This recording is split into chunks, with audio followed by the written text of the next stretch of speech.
Defender owners, they're typically very interesting people who've done things in their lives that are mechanically or problem solving or expedition wise but the thing is they're not selfish about it. They share it with you. So you bring a few Defender customers together and you have this community. You could, you put 5 Defender owners on an island, they're going to survive fine. They'll be just fine. I love it. And that differs, I think, from other products that I've worked on where you have, different mindsets, different skill sets, different personalities. I think I am now working with the greatest owners customer group that I've ever been involved with. Today on That Car Show, we've got Land Rover's Sam Allen. Sam's the brand director for the Defender here in America, where he leads the strategic vision and execution of one of the world's most iconic automotive brands. We talk about the Defender's heritage, its role in the American market, and Sam's personal journey with the brand. Also, the Defender's design evolution, its community impact through initiatives like the Defender Service Awards, and the unique experiences offered by the Defender Experience Centers. Sam shares his insights into the Defender's appeal, its adventurous spirit, and future plans, including participation in the Dakar Rally. Sam's a good dude with a real passion for Defenders and everything they touch. If you didn't already want a Defender going into this episode, you will by the end of it. If you're new to That Car Show, please give us a follow on your podcast platform of choice.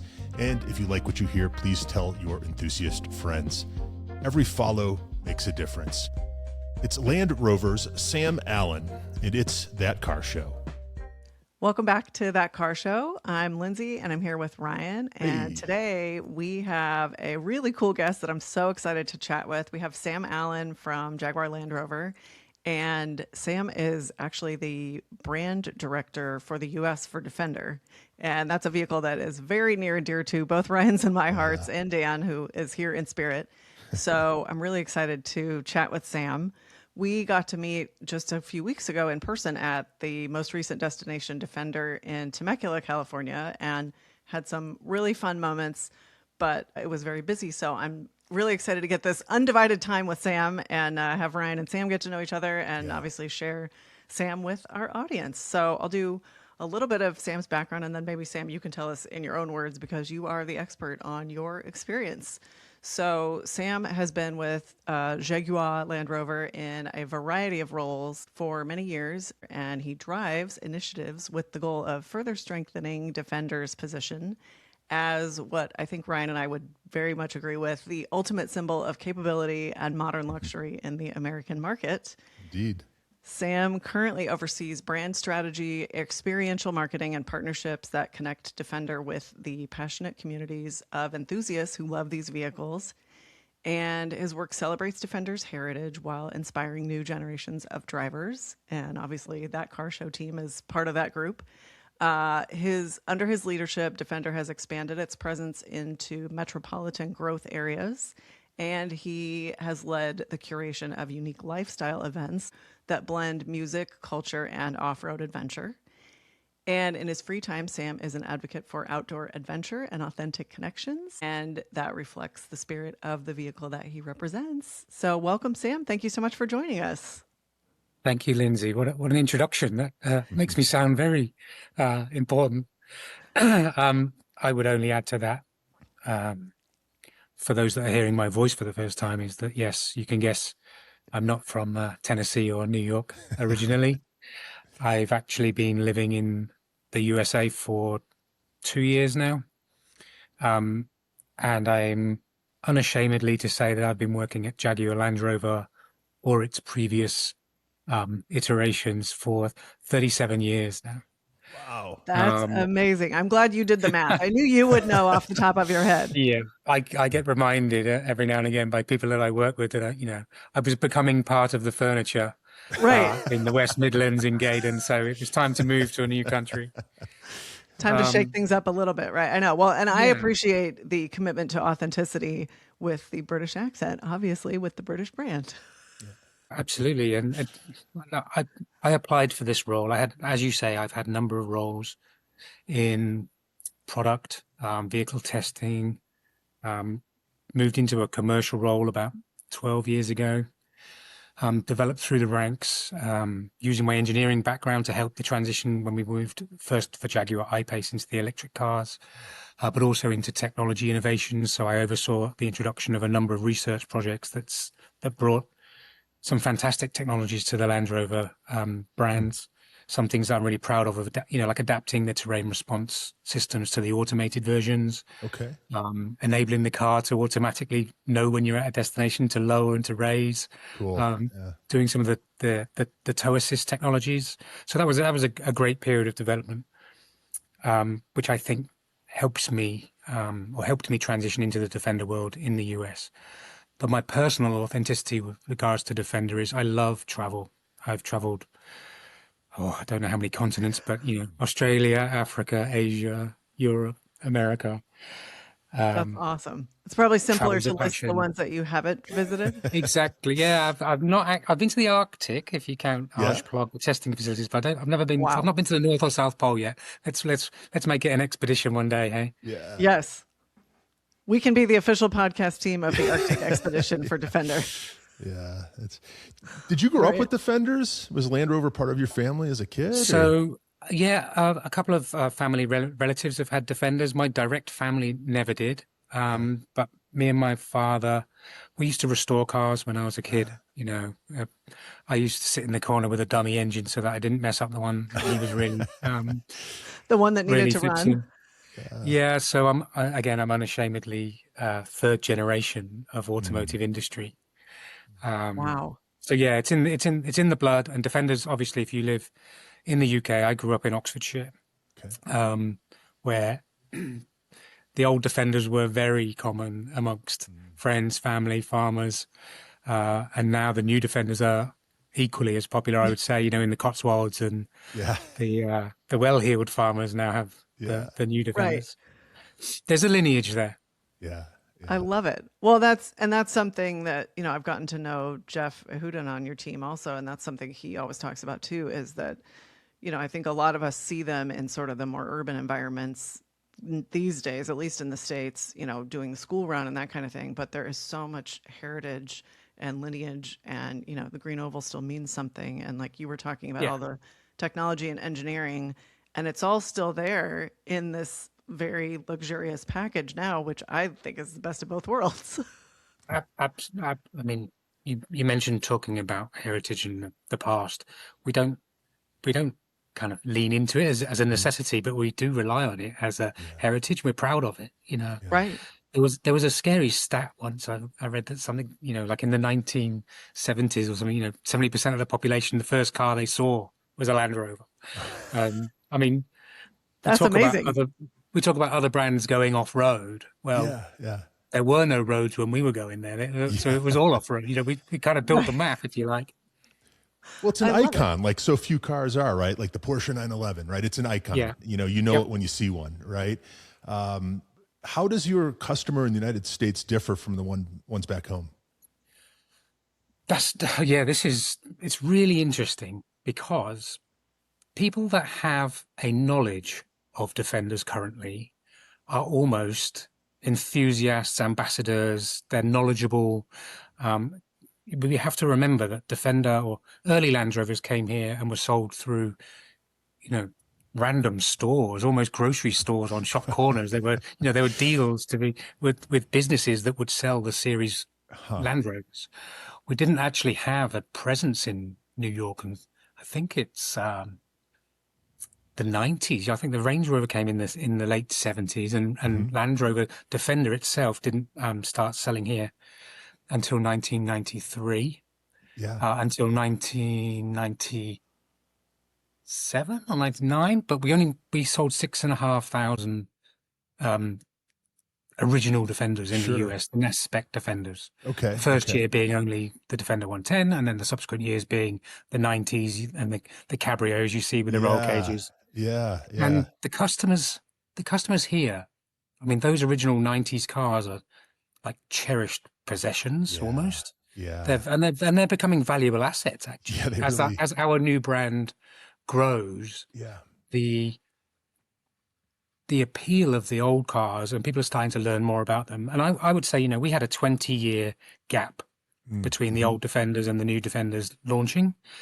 So we're still a fairly new or small brand, even though we had a part of the history.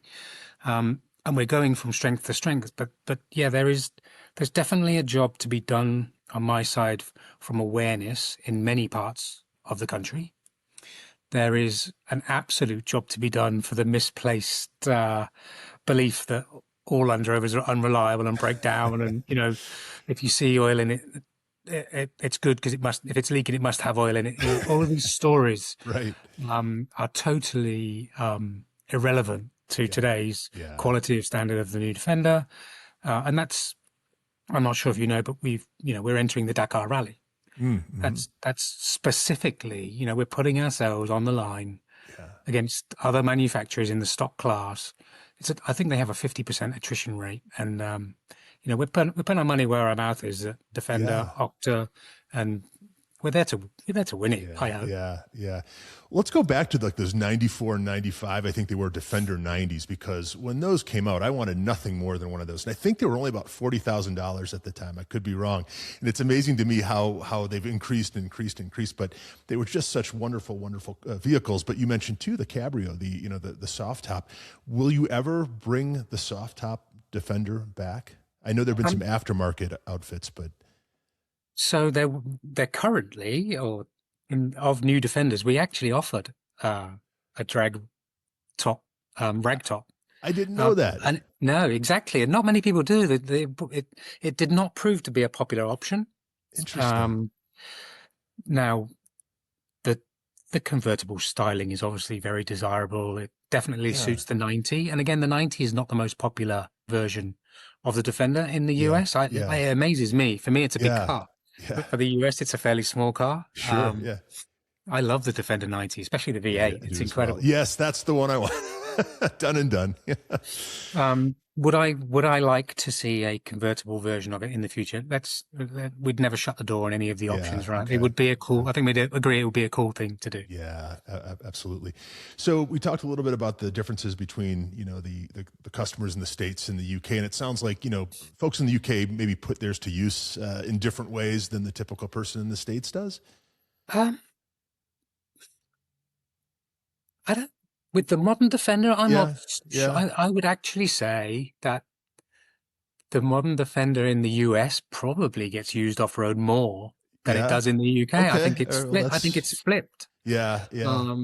Interesting. I love the attitude to the outdoors and the adventure that I meet with Defender customers here.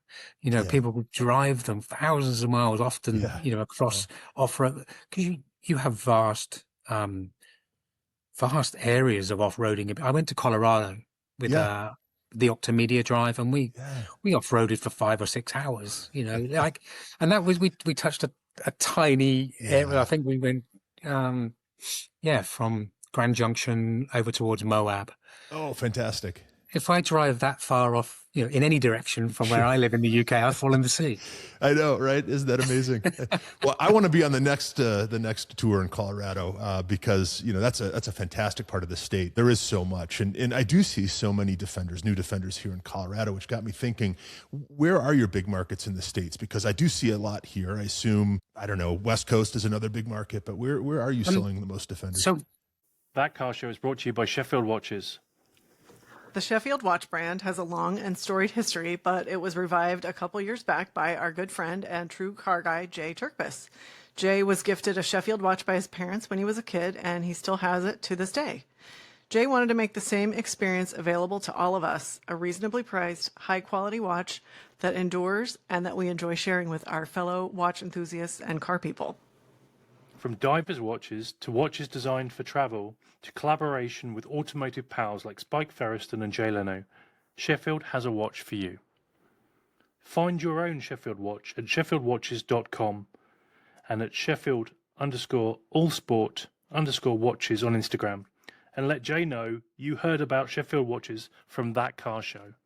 Obviously, and I think you could canvass most premium luxury brands. The major metros we sell a lot of cars, you know, New York, Miami, LA, Austin, Yeah. Dallas. Yeah.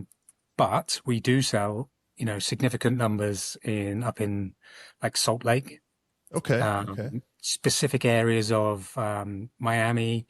I'm getting my geography right now, like Charleston, Charlotte. Okay. Interesting. Yeah, it's the biggest numbers are probably in the biggest metros, Yeah. but the biggest differences versus, normal car sales are in very specific areas like the Pacific Northwest or Yeah. Denver and all the way Yeah. down. Yeah. Yeah. It's and I love to see, I mean, the scenery here and the diversity of geography is is mind blowing to Yeah. me. Yeah. Yeah. You've got 50 countries, not 50 states, all in No, that's one a good in way one to put country. it.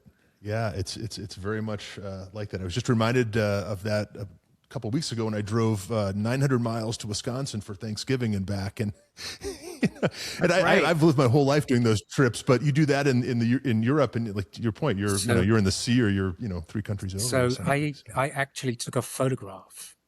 We were driving from where I live in New York to my partner's parents' house in Detroit. Okay. And we kind of left New York into New Jersey, going to Pennsylvania. And then the sat nav said something like 546 miles to the Yeah. next junction. Yeah. Yeah. I needed, Yeah. to my next turn. Yeah. I've Right. never seen anything like that in my life. Yeah. Those It's a big directions are country always for so funny. It makes you definitely gives you pause where you're like, I'm sorry, 700 miles before I do Yeah. anything else. I'm like, I'm going to need All right. gas before I get to that junction. Right, exactly. Can we go back real quick? The breakdown of Defender models currently, like what is the breakdown in the States? I imagine it's the 110 that's the most popular, but Yeah. So we offer the 90, the 110, and the 130. The 110 is significantly more popular with regards to volume, but it's really interesting if you dive into demographics, gender, life stage. And as you'd expect, we've got a portfolio of vehicles to meet a portfolio of needs. So Defender 130, America is by far the largest market for Defender 130. interesting. And it's by far the highest female ownership. And it kind of, people are using it as a third row, 7, 8 seat family car. It's a nice, comfortable, safe, Yeah, assured place to be. yeah, What's strange, or I thought it was strange because it didn't stack with the typical Euro mindset of the Defender 90 as the cheapest entry price, then the 110, then the 130. So you would normally think that the age demographic of those cars would be in line with, the cheapest cars, youngest people, more expensive cars. yeah, It's the opposite. It flips. So Yeah. 110 is in the middle, but 90 is actually owned by a slightly older and a slightly wealthier population than the 130. Interesting. And then when you dive even further into, well, why is that? It's because most of the Defender 90 customers, other than the avid design aficionados that want that silhouette, the use cases seem to be a later life toy for couples. Okay. So and the cross shop is incredible. You would think a cross shop would be a Wrangler or a Bronco, Sure. right? Yeah. But 911 is up there, Interesting. right? So it's people who are saying, I've got to a certain Yeah. stage in life.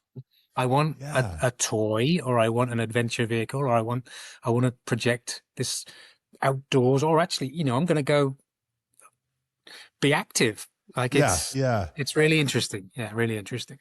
And I think it's being active, but it's also doing it at a different pace. As a Porsche owner, I know that the capabilities of that car on the street are very, very high, and to really have fun, you have to push it and this kind of thing. And then I get in something like the Defender, and I take it off road, and I'm like, oh, this is a different kind of fun, Exactly. right? I'm relaxed. It makes more sense than maybe it seems, on the surface, right? That people And actually, the Defender 9, I mean, I've had a couple of Defender 90s, both in the UK and here. It's huge in the back. It's not the Yeah. easiest Yeah. ingress and egress. I'm not sure I Yeah. would want to put baby seats and everything into the back of a Yeah. 90. I would get a 110. Sure. Sure. Sure. But actually, karting for a couple with occasional rear seat, the rear seats are enormous. Yeah, yeah, yeah, yeah. I got to drive. I've driven a few of the new Defenders, but on a couple of occasions I've done them at press events where I've got the competition there, right? And sometimes they're not even Land Rover events, and I always find myself coming back to the Defender because it's so maneuverable off road. It's narrow in a way that some of its competition isn't. They're comfortable, but personally, I like the Heritage editions. Is it the County that you did with the steel wheels and the white top? Will you be doing more of those? Because that's the one that's got my eye. Have you seen? Did you see the Beach Break? We I don't did know that I an edition have. called the Beach Break. Check out the Oh, Beach Break. okay, It was sure will. that was my first delve into trying to make an American Oh, right on. version of a Defender, and it's Okay. my inspiration was from the County, so we share that Yeah. that mindset. I love the old vintage steely wheels, Yeah, I do too. and this year's trophy car actually. They're just starting to arrive. You know, I'll be doing the trophy competition. We're reinvigorating the trophy competition. Nice. And we have a limited edition, one in Sandglow yellow, and one in Keswick green. And they both have now the steely wheels, but in black. Okay. Camel is the word that cannot be said, right? Well, Camel Trophy was, a legendary part of Land Rover's history. And now we're reinvigorating the Defender Trophy competition, which is I love it. It's being held, multiple nations having qualifying events for a global finals next year in Africa. It's all leaning into Defender's capability, but it's also about the individuals taking part and coming together as a team, doing conservation work.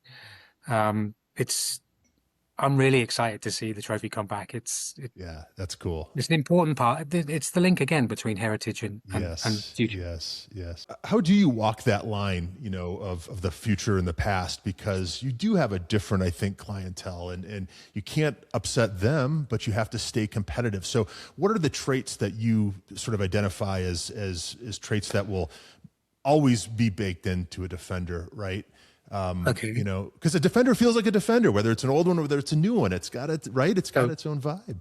So I have to say, I think the design of the current iteration of Defender is exceptional. It's immediately identifiable of having the lineage, even though there isn't a single carryover component, right? Right. Now is that a good thing or a bad thing? Well, it's a good thing because one was designed or evolved from 1948. Sure. Yeah. And then one was designed and evolved from 2018, released in 2020. So you would be, I think, shocked if you found shared componentry between the two.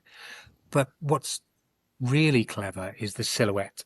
If you were to park one with the sun bright behind it, one next to the old one, it's never been anything other than a Defender. Right. The DNA is very evident. Correct. The Alpine lights, the waistline, the tread plates on the bonnet.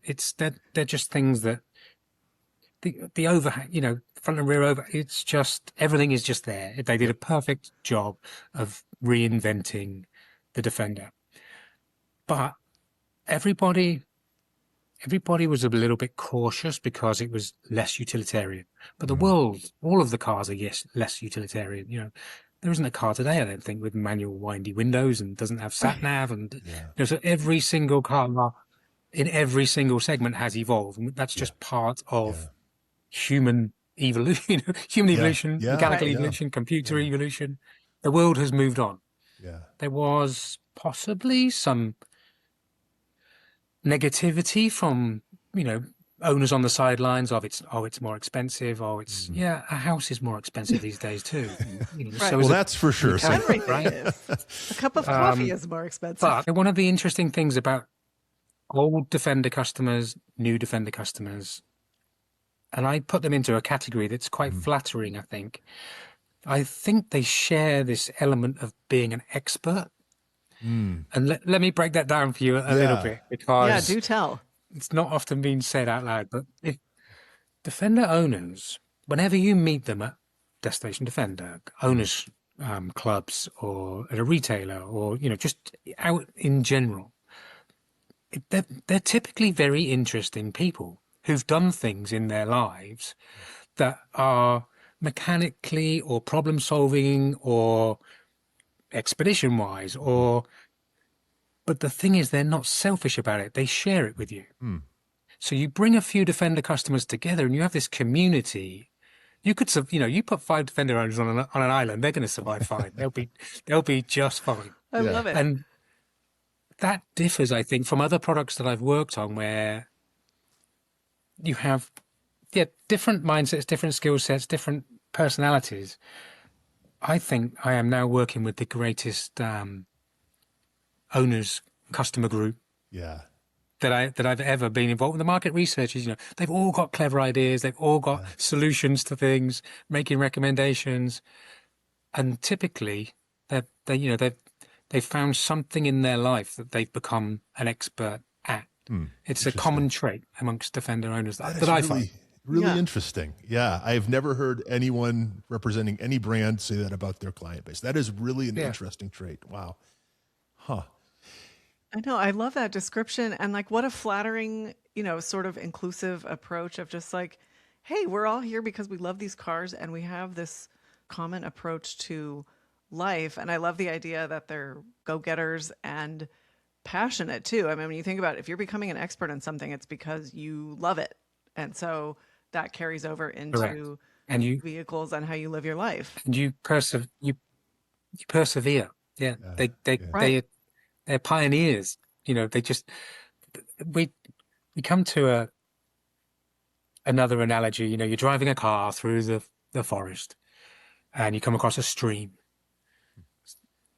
I won't name any other brands because it would be disrespectful, but some manufacturers get to this point, or their drivers and owners get to this point, and they say, "Oh, there's a river. We better drive down, drive up, turn around." Yeah. The Defender customer says, "How deep is it? Like, how deep is it? Can we go through it? Can we push forwards?" Right. And then, "Oh, okay. Well, we'll only go far enough until we can definitely make the passage." And they just see this will to push past boundaries and to go further. That Car Show is proud to partner with Drake Motor Cars. Drake Motor Cars is Denver's premier destination for exactly the kinds of vehicles that we like here at That Car Show. Think Velocity Broncos, Audi RS6s, Acura NSXs, and air-cooled Porsches. You can see their complete and constantly changing inventory at DrakeMotorCars.com and check out their amazing online reviews from all across the country. But our friends at Drake need your specialty car too. A sign of a good business is when there are more customers than inventory. So reach out to Drake too if you've got a great enthusiast car that just doesn't get driven like it used to. Find out more at DrakeMotorCars.com and let them know you heard about them on That Car Show. Who do you think your closest competitor is then? Is it the G-Wagon? Like, I mean, if you were I think you have shopping. you have to split it out. So Defender Octa, Mercedes G-Wagon. Definitely. Yeah. Because when you look at competitors, you're typically looking at affordability as well as attributes. You can't just say, I've got a ride height and a width and a power, therefore this is my competitor. People that are shopping always have a budget, whether that be for shoes, jeans, a house, a car. So I think throughout our portfolio of vehicles, the competitor set changes depending on whether it's a Defender 90, a 110, a 130, an Octa, and that will change when we have strategies to make new derivatives or new revisions to the product. What I think we share with a lot of the people is the mindset rather than the attribute of the vehicle. I think there are adventurous people that want to do activities that have a budget. And the same mindset of wanting to have adventure, to portray toughness, durability, the go-getters with the roof tents and the ladders and the gear carriers and the off-road tires, the mindset between a Wrangler, a Bronco, a GX, and a Defender are probably fairly similar. but the purchase decision comes down to affordability, levels of tolerance to refinement, and, Right. getting to your off-road and off-road. What do you value the most? Are you going to put it on a trailer and go to Moab, or do you want to drive to Moab and drive back as well? There you go. Right. So the competitor set, I think, the mindset is what unifies. The actual competitive choice comes down to use case and affordability. And this is something I always remark on about Defenders. And I compare it to a track car that someone is able to drive to the track, drive on the track, and drive home. And I feel like Defender is that in the luxury off-road, because you can drive it to the trailhead in comfort with all the, bells and whistles that you want, and then have an amazing time on the trail and then drive it home, like you said. And that, I think comes down to kind of quality of life, I would imagine, plays into it, as like, how do you want to be able to use it? How do you want it to tie into your life? And I think when you mentioned the Octa, which is something I got to experience for the first time, I had seen them, but I got to actually experience it off-road at Destination Defender in the fall, just a few weeks ago. And I would love to talk more about those. And I am so jealous. They are just amazing. I mean, I told Jeff and Sam. Did you go with Davy Jones? I did go with Davy Jones, who is my new favorite driving coach or vehicle host, all the things. And I could not stop smiling. I mean, it is the contrast, the experience between what you're seeing, what the trail looks like. And it was, like we said, it was very rainy and muddy. So it was a true test of the vehicle's capabilities. And Jeff walked me through the engineering team and kind of the thinking behind it and everything that went into creating the Octa at the Destination Defender in Malibu a couple of years ago. So, Sam, I'd love to have you share more about that, too, for people that aren't familiar with kind of the history of that vehicle being created. But just what you're seeing in the terrain and then the actual physical experience being in the vehicle is such a contrast, because you're so comfortable and you're chewing up these trails, and it's like, it's amazing, and you just keep smiling. So, Sam, your thoughts? Can I say that I'm very jealous of you as well, because we met at Destination Defender in Temecula. Right. I was having quite a busy weekend.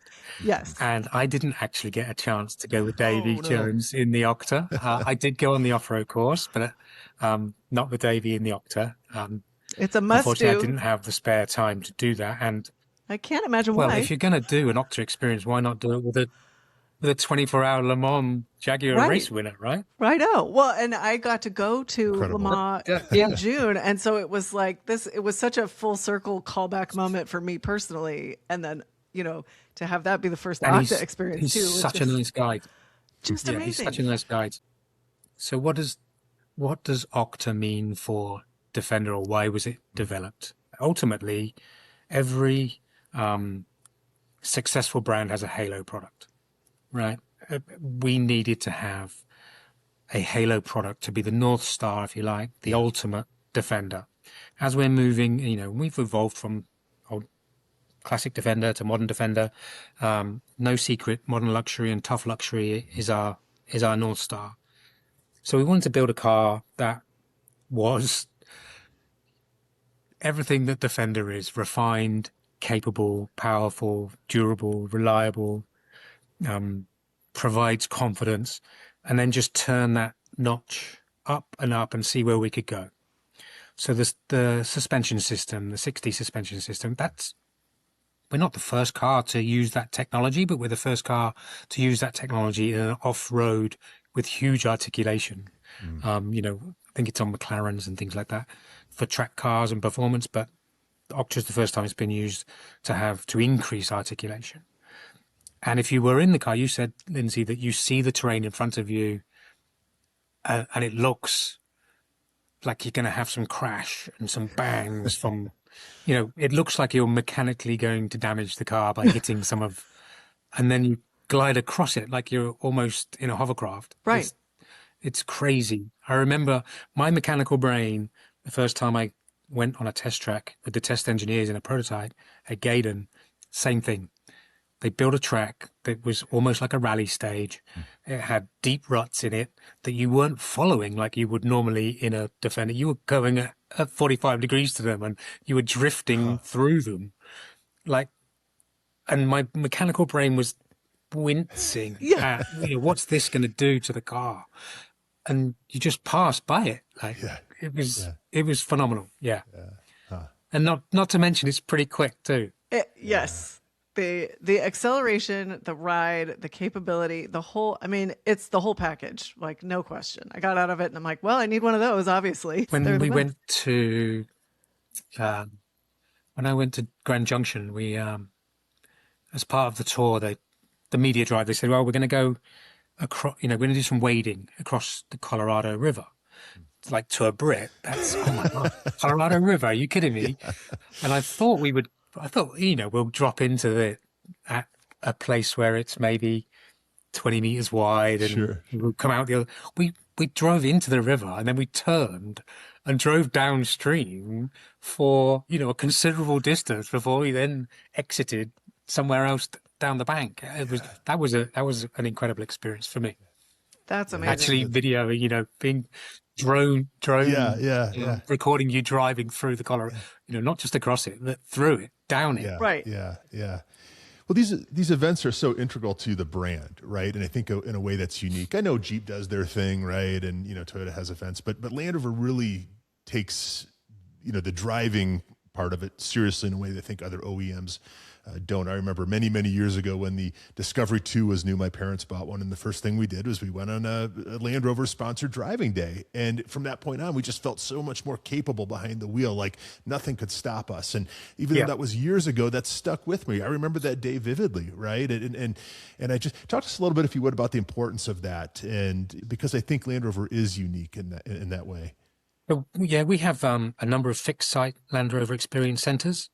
Every customer that buys a Defender gets a voucher that they can redeem at the Land Rover Experience Center or the Defender Experience Centers, as they're more commonly known now. We have one in Vermont, we have one in Asheville, and we have one in Carmel. That's where I got to go. California. And they are, some, visitors can just turn up and pay to use one of the cars, or clients can bring their own car. And the whole purpose of those is to actually show what Defenders can do at their limit. And the modern Defender, unless you're a trained enthusiast off-road driver, your brain would tell you to back out before the car's capability is reached. And so taking people into these environments to actually see what a 45-degree slope feels like, what a 40-degree side angle feels like, what trusting the hill descent control feature feels like. Yes. That makes driving to the store in the snow feel extremely confident, right? Well, it makes rain irrelevant. Right. So it's the purpose of these centers and the experiences and all of the trips that we do and all of the off-road that we do at Destination Defender is about demonstrating that if you're a regular car driver and you think you're adventurous because you drive onto a grass field for your kids' soccer training, or if you've got a bit of land and you use it to. Right. You can turn it up a number of notches before the car's even going to start sweating, let alone get worried. So we do.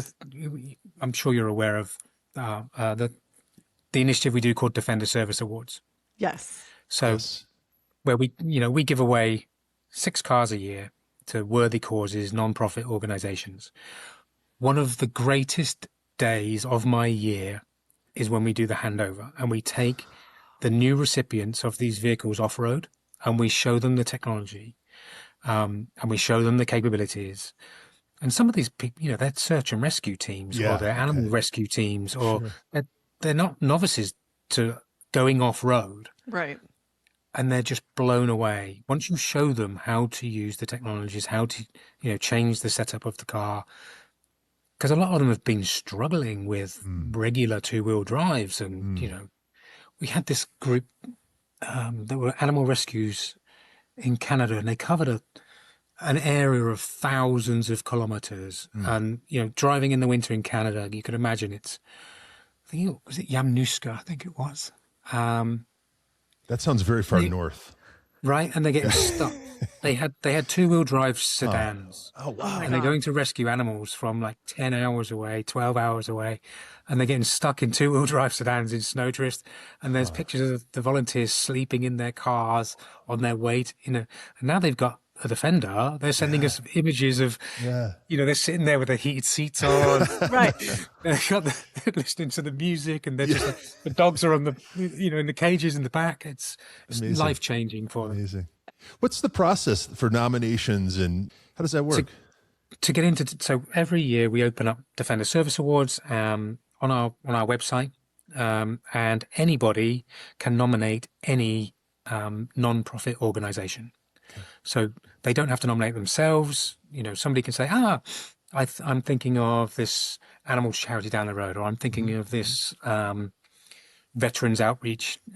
Anybody can supply their name to us.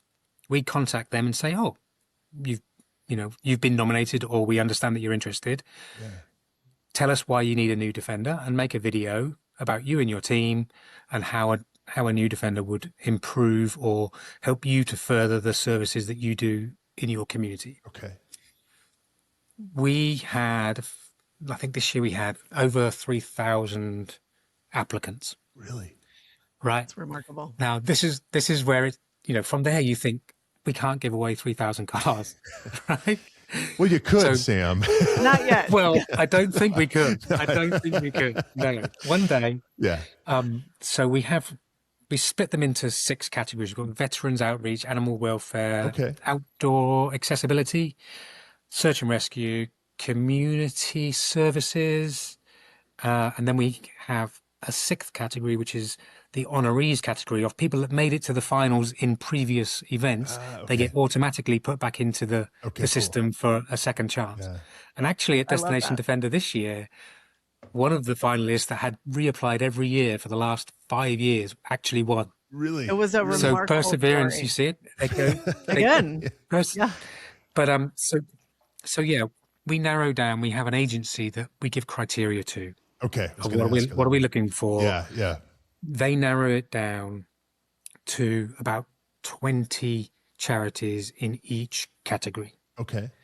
And then the senior leadership team here in Mahwah, New Jersey, split between each of their teams. We have a category each. We watch 20 application videos, and we narrow that down to 10, I believe it is. And then those 10 from each category go onto the website, onto our Jaguar Land Rover North America website, and the public vote. Okay. So it's not us. It's not us choosing. And the efforts that the charities put into promoting their charity, spreading the word in their local areas, obviously gets them more votes. Yeah. Got it. And one of the, almost the winners are the winners. That's great. And the runners up, great. One of the things that I love is that even people that don't make it to be in the finals or don't win write to me and say, participating in this helped our organization grow. Yeah. I love that. You made us go out and canvass more for attention. Yeah. You made us step up the gear a bit. We got more recognition. Other people may have donated more funds to them because they are more aware.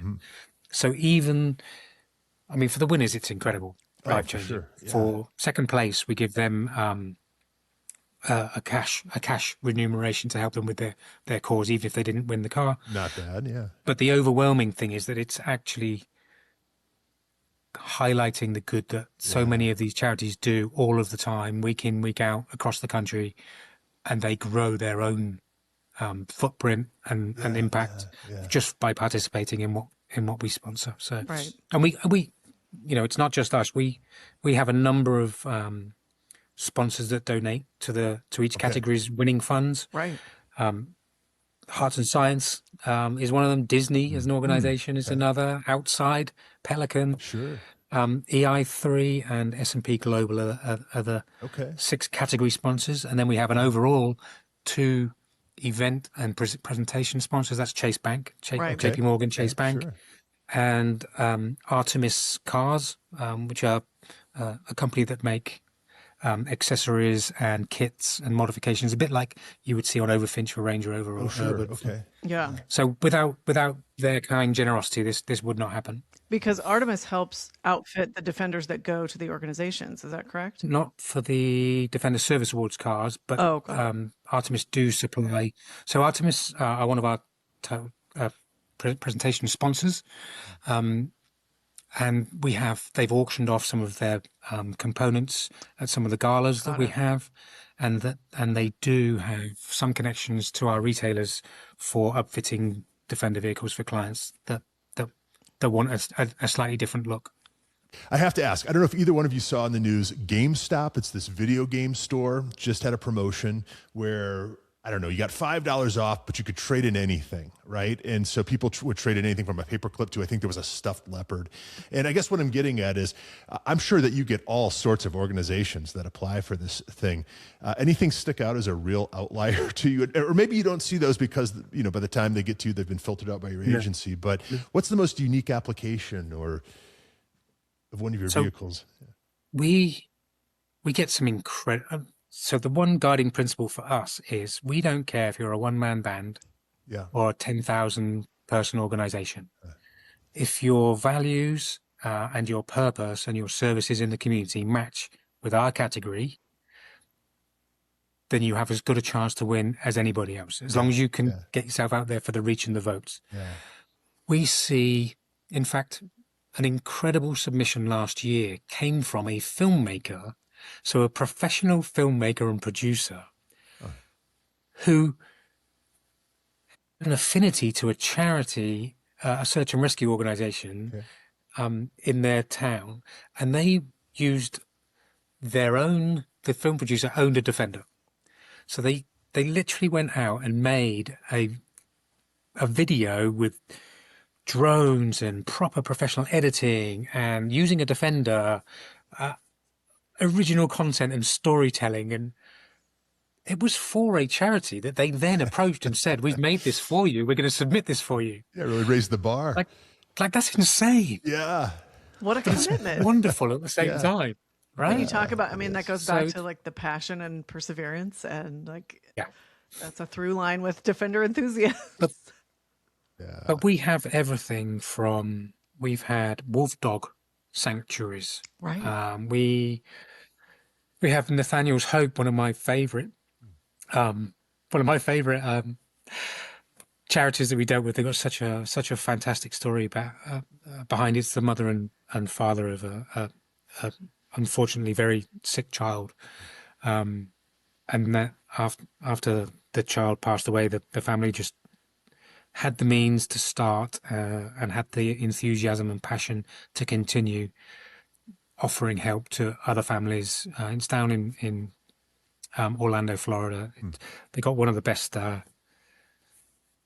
logos for their companies. It's actually a caricature of their son, Nathaniel's Hope. It's awesome. Look that up, yeah. But Defender Service Awards are so important to me. Yeah. I would say it's the most important or most impressive, the thing I'm the most proud of ever working on in my career. Yeah. And I'm a Brit and I'm an engineer, so I'm not emotional. I don't cry very often.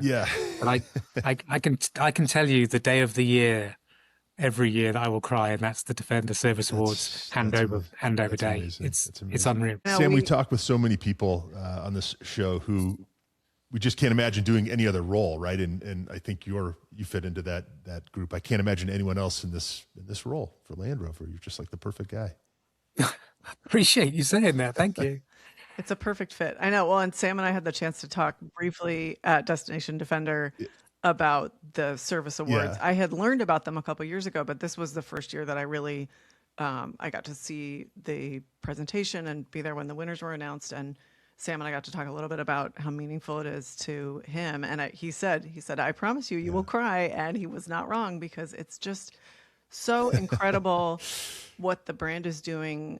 And I think, Sam, you touched on this a little bit, because it is a lot of sort of micro organizations. They're charities that maybe don't have the visibility before this or even in their communities. And hearing about all of the amazing work that they're all doing, and then getting to see what a difference the being recognized and having this new Defender and the way that it allows them to expand or increase the work that they do and the help that they're providing to their communities is really incredible. And I think, I don't think a lot of people know that Jaguar Land Rover does this and that Defender does this. And it's really an amazing service for these people that are doing these amazing services. I love it. And I think, Sam, could you talk a little bit too about Book Trek, which was shared at the Destination Defender this year, and I thought was such a cool project. Yeah, that's a great What's this? Yeah. That's a great segue, Lindsay, because as you were just talking then, I was thinking, oh, Great. I need to tell them about Book Trek. So We're on the same on the same page. We have an internal competition with our retailers and our training network with that we call Defender Trek. So we wanted to do something that was purposeful, because we say that every journey in a Defender is purpose driven. So how do we prove that? How do we stand by that? How do we make that a real thing? So to get to Destination Defender, which was in Temecula, California, and our head office is in Mahwah, New Jersey, we decided to do a Defender Book Trek. So we drove a Defender with Book Trek livery and a trailer, a Formula trailer. I have to give a shout out to them. It was a Formula Triumph trailer that donated it to us for free to use for the Book Trek. That's We wonderful. put 2,500 books in it when it left Marwa, and we drove it to our first retailers in Parsippany. And then the deal was it was a relay across the country. So once our team had delivered it to Parsippany, the retailers the staff from Parsippany would drive it to the next, which was in Mainline. Then we went to Alexandria, and we went to Virginia Beach, and we tracked it all the way down the coast. But every retailer it stopped at had to replenish the books. So they held a media event with children's charities, hospitals, anywhere that would benefit from, and it was children's to youth books. So literally spreading literacy across the country. But every retailer paid out of their own pocket for the books. They donated the time for their own staff to drive it and transfer it to the next retailers. And that went through 15 retailers, 3,700 miles. We delivered 40,000 books. Went through 11 states. Wow. And I actually when I flew to Destination Defender, I didn't fly to California. I flew to Phoenix, Arizona, because I wanted to drive the last leg from Phoenix, Arizona to Temecula, Destination Defender, past Joshua Tree, through the desert. It was just something that I wasn't going to pass up. Yeah. But so in total, we touched thousands of people's lives. That's incredible. We had hundreds of organizations. And in return, they brought news crews and they covered the journey. And now we've got a trailer that's in California, and of course it's going to have to come back. So we're planning another route. Instead of coming down and across, maybe we'll go up and across next time, or straight through the middle. Who knows? That's just fantastic. That's just fantastic. I don't know any other manufacturer who's doing anything like that. And I think more proof that Land Rover is just a very unique company, and the Defender is just a very unique vehicle from that very unique company. I mean, at Destination Defender, talking about, we had a number of, one was an expedition, an overlander. Yeah. One was a private car. We had Pollyanna. I don't know if if you're familiar with Pollyanna, Series 1. So there's a car that was owned and bought in 1950, I think. I do know this. Called Barbara Toy. Right. Yeah. And she went on to write books about traveling with a Defender. I think she's written 4 books. She's driven, I think the first journey was from London to Baghdad, but she's driven to Africa. I think she had the car for 9 years, covered 250,000 miles in a Series 1 Defender. Yeah.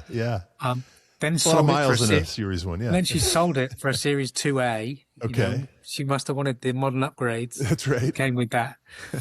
But then I think 40, 50 years later, she bought the car back. And she very, very kindly loans it to us for special events, things like that. So, Right. so if you're talking about expeditions or driving these miles, Yeah. I find I have a personal responsibility to make sure that we continue to put New Defender through similar trials and Sure. tribulations. Right. Right. And speaking of that, what's next for the Defender? Because I feel like you've had so many special editions in the Octa, and I mean it's been a very busy few years since the new Defender came out. But what's coming up next? Being busy is better than the alternative, right? Yeah, absolutely. So, I mean, the next week, obviously, we are going to continue with the service awards. We continue Destination Defender because we're really in America trying to build this community. Yeah. We're re-engaging with our old community, but we're also building a new community. Then we have Trophy that comes back on. You know, that's going to be a global, Should be amazing. covered by media. Can't say too much more about it than that, but let's expect some very good coverage for Defender Trophy. Nice. And then the big one for me, and I touched on it earlier with dispelling the myths of durability and reliability. Octa and Dakar, the D7XR race car. We've got an exceptional driver lineup, and I'm super happy. You may have met Sarah Price at Destination Defender in Temecula, Lindsay. Yes, she's wonderful. The first American to win a Dakar stage. We've signed her up as our third driver. We got Stefan Peter Hansel, who missed the Dakar. Getting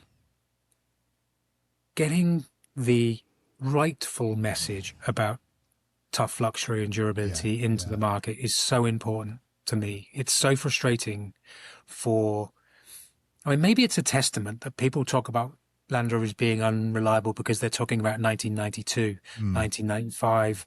I'm glad they're still running. They can't be that bad. If you're still talking about them and they're 25 years old, they can't be that bad. Yeah.